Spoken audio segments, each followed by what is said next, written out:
সন্মানীয় সাংবাদিক বন্ধুসকল, পোনপ্ৰথমে বৈপ্লৱিক অভিনন্দন গ্ৰহণ কৰিব। আজি আমি সংবাদমেল আয়োজন কৰাৰ উদ্দেশ্য হৈছে যে যোৱা কিছুদিনৰ পৰা আমাৰ দৃষ্টিগোচৰ হৈছে যে বঙাইগাঁও জিলা কোচ ৰাজবংশী ছাত্ৰ সন্থাৰ সভাপতি সন্মানীয় শ্ৰীযুত সঞ্জীৱ ৰায় ডাঙৰীয়া আৰু সাধাৰণ সম্পাদক সন্মানীয় শ্ৰীযুত শিৱেন নাৰায়ণ দেৱ ডাঙৰীয়াই এই দুজনৰ ওপৰত আমি 20খন আঞ্চলিক সমিতি, বঙাইগাঁও জিলাৰ অন্তৰ্গত 20খন আঞ্চলিক সমিতিয়ে আমি অনাস্থা প্ৰস্তাৱ এটা লৈ আহিছোঁ। অনাস্থা প্ৰস্তাৱটো এইকাৰণে আনিছোঁ যে তেওঁলোকৰ কাম কাজৰ প্ৰতি আমি আমাৰ আস্থা নোহোৱা হৈছে। তেওঁলোকৰ কাম কাজৰ প্ৰতি যি সময়ত কোচ ৰাজবংশী ছাত্ৰ সন্থাই এই বৃহত্তৰ জাতিটোৰ কাৰণে তেওঁলোকে আন্দোলন ব্যৱস্থা হাতত ল'ব লাগিছিল, জাতিটো সংগ্ৰাম কৰিব লাগিছিল, সেই ক্ষেত্ৰত তেওঁলোকে দুটা মেৰুত বিভক্ত হৈ আছে।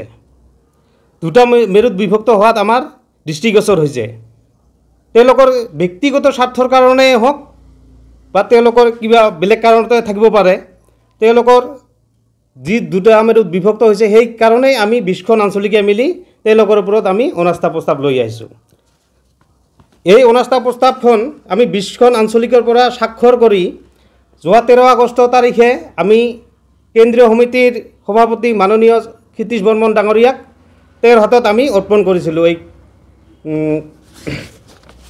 আপোনালোকক দেখিলে গম পাব, এইখন আমি যোৱা 13 আগষ্ট তাৰিখে ক্ষিতীশ বৰ্মন ডাঙৰীয়াক আমি তেওঁক অৰ্পণ কৰিছিলোঁ। কিন্তু 13 তাৰিখৰ পৰা আজি 21 তাৰিখ 7 দিন উকলি যোৱাৰ পিছতো কেন্দ্ৰীয় সমিতিয়ে কিন্তু আজিলৈকে কোনো এটা সিদ্ধান্ত আমাক নিদিল বা তেওঁ সিদ্ধান্ত লোৱা আমি দেখা পোৱা নাই। সেই হেতুকে আজিৰ এই সংবাদমেলৰ যোগেদি তেওঁলোকক আমি জনাইছোঁ যে জিলা সমিতিৰ নতুনকৈ জিলা সমিতি গঠন নোহোৱালৈকে তেওঁলোকে কিন্তু জিলা সমিতিত কোনো সাংগঠনিক কাম কাজ কৰিব নোৱাৰিব আৰু নতুনকৈ কমিটি নোহোৱালৈকে এই বঙাইগাঁও জিলাখন কেন্দ্ৰীয় সমিতিৰ হাতত দায়িত্ব অৰ্পণ কৰিব, কেন্দ্ৰীয় সমিতিয়ে পৰিচালনা কৰিব সমিতিখন। এইখিনিয়ে আজি আমাৰ সংবাদমেলৰ বিষয়।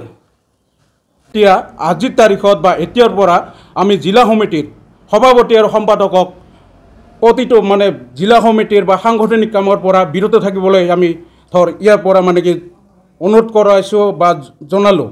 আৰু এই যিখন বঙাইগাঁও জিলা সমিতি যিটো আছে, এই বঙাইগাঁও জিলা সমিতিৰ কেন্দ্ৰীয় সভাপতিয়ে নিৰ্দেশত বা কেন্দ্ৰীয় বিষয়ববীয়াৰ নেতৃত্বত বঙাইগাঁও ডিষ্ট্ৰিক্টখনৰ বিষয় সাংগঠনিক কাম কাজবিলাক কৰিবলৈ আমি অনুৰোধ কৰিছোঁ।